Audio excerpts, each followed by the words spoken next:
Tout d'abord, bonjour. Moi, c'est Maud. Je vais vous présenter notre projet qui s'appelle Runner. Runner, c'est un projet avant tout sportif. Peut-être repasser. En quelques chiffres, aujourd'hui, le sport en Île-de-France et en France même, c'est le premier loisir des Français. Ça a généré en 2007 37 milliards d'euros, donc ce qui n'est pas négligeable.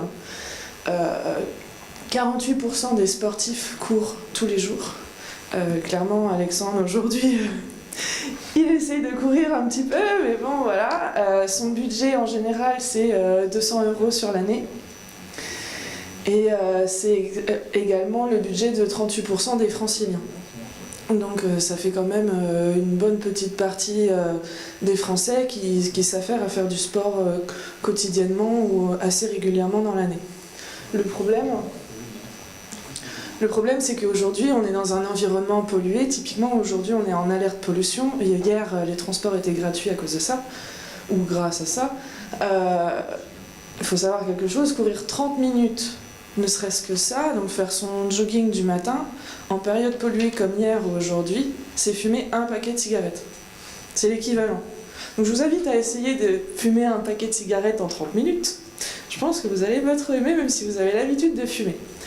Donc c'est des statistiques assez choquantes, assez parlants, qui nous ont fait réfléchir et clairement, les jours comme aujourd'hui, on en voit quand même des gens qui courent.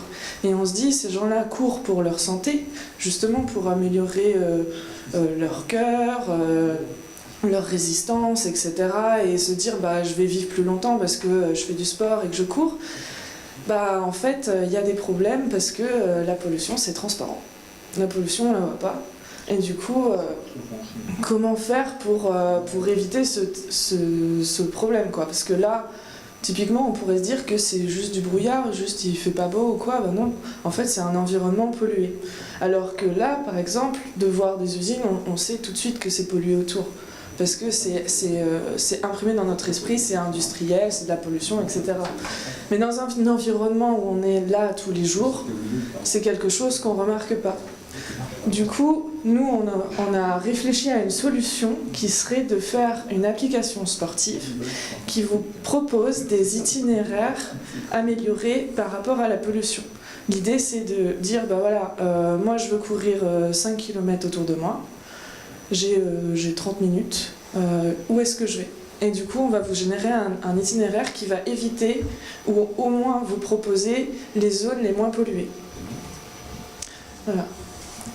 Du coup, on a un peu fouillé, on a cherché des associations, etc. Et on a l'association Respire, qui est une association parisienne qui lutte justement contre la pollution et qui lutte pour tout ce qui est asthme, etc., qui a décidé de nous soutenir par rapport à notre projet. Et également la RATP, parce qu'on a voulu les contacter par rapport à tout ce qui était donné pour ajouter encore des capteurs pour détecter la pollution. Et du coup, ils nous font une petite place sur leur site et ils soutiennent notre projet parce que c'est un projet assez innovant. Voilà. Je vous propose pour la démo de venir sur notre stand cet après-midi. Comme ça, on pourra vous montrer la bêta. Et je vais vous laisser poser vos questions. Voilà.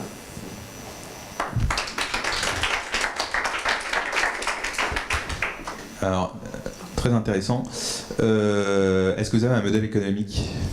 Alors, on a prévu la fonctionnalité principale de l'application qui va être de générer un itinéraire le moins pollué possible, va être gratuite. Et tout ce qui va tourner autour de l'application, les statistiques, l'itinéraire amélioré, avancé, qui va tenir compte de votre performance, va être un modèle payant. Itinéraire avancé qui va tenir compte de la performance. Alors, je vais vous expliquer. En gros, si vous courez à une certaine vitesse, notre système va apprendre en fait à quelle vitesse vous allez courir pour vous proposer des itinéraires qui vont mieux vous convenir. Ce qui fait qu'au lieu de demander une distance à l'itinéraire, vous allez pouvoir lui demander « je veux courir tant de minutes ». Voilà. D'accord.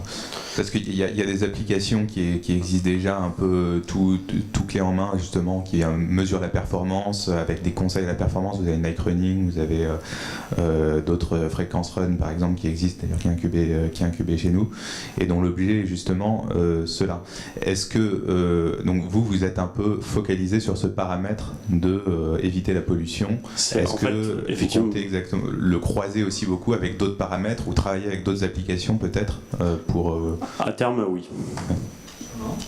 Je pense effectivement que c'est un peu l'avenir du projet, que de se rapprocher d'autres applications comme Nike Running ou d'autres, ou Frequence Run, qui travaillent sur ce sujet et qui croisent un peu tous les paramètres. Juste une question,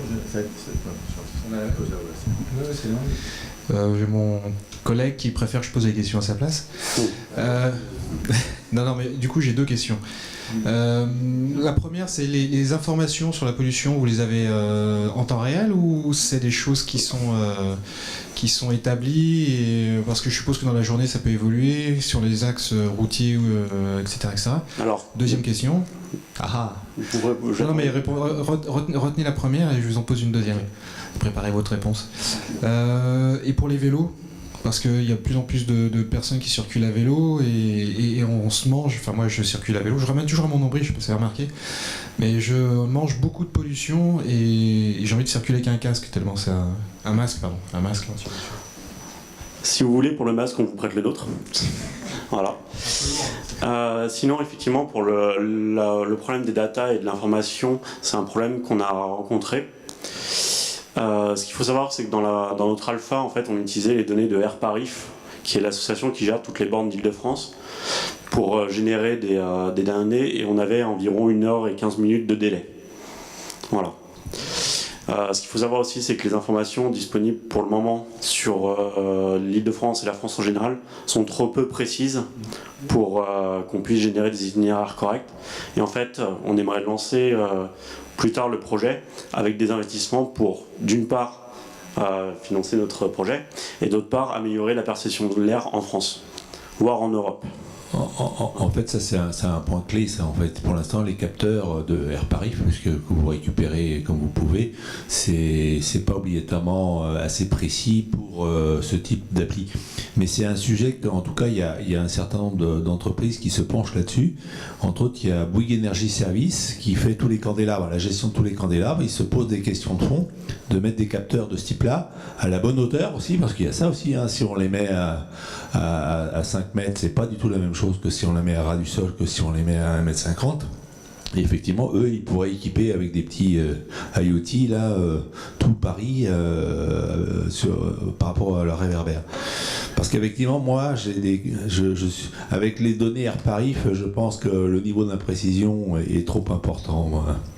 Mais voilà, c'est un commentaire perso. En fait, les données d'Airparif permettent de donner une image globale de la pollution. Voilà. Un mot de la fin sur une bonne nouvelle. Côté région Île-de-France, il y a un gros focus sur le tourisme actuellement et il y a pas mal de projets de concours ou de POC qui sont ouverts et je pense que vous êtes tout à fait éligible et que vous devriez pouvoir, vous avez de bonnes chances d'obtenir un peu d'argent de la région Île-de-France sur un projet comme celui-là. Merci. Merci.